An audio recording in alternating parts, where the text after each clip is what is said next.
My name is Colin Taylor. Name of my game is Aim and Fire. You say aim, and you're controlling these archers on the wall, and they'll knock their arrows. And first they start at kind of a down position, and then they slowly make their way higher. And then you say fire when you have the elevation you want, and they'll fire their arrows. And so based on the elevation, the arrows go farther distances.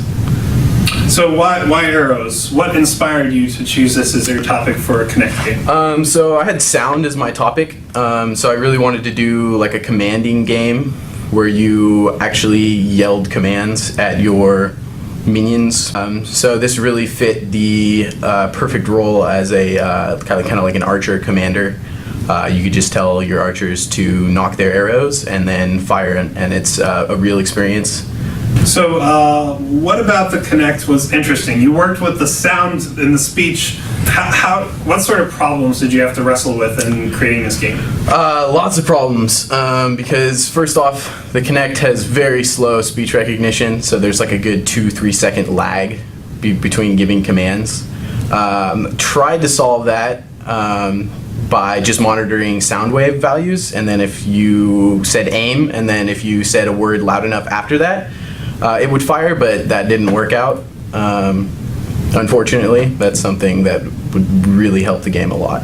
So I guess leapfrogging on that, what would you do if you had another 2 weeks to work on the project or longer? I would change the fire aspect of the archers so that it was monitoring sound wave values instead of looking for a piece of speech to recognize. And in that way, it would be a much faster recognition and a more accurate way of firing the arrows. All right.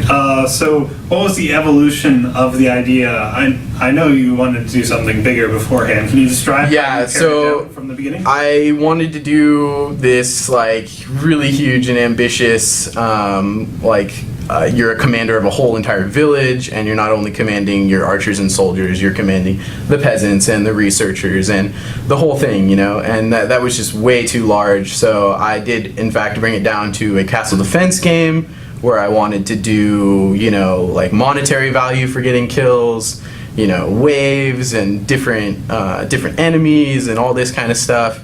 But in the end, it was only 3 weeks, so I had to settle on just enemies coming, one arrow, one kill. There's no special upgrades you can buy with money. I didn't put a money system in, but if I could, that would be one of the first things I would do.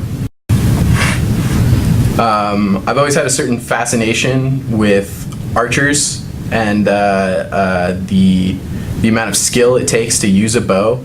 And so I really wanted to capture that feeling of you being in command of a group of very skilled soldiers that can take down vast amounts of enemies from a distance.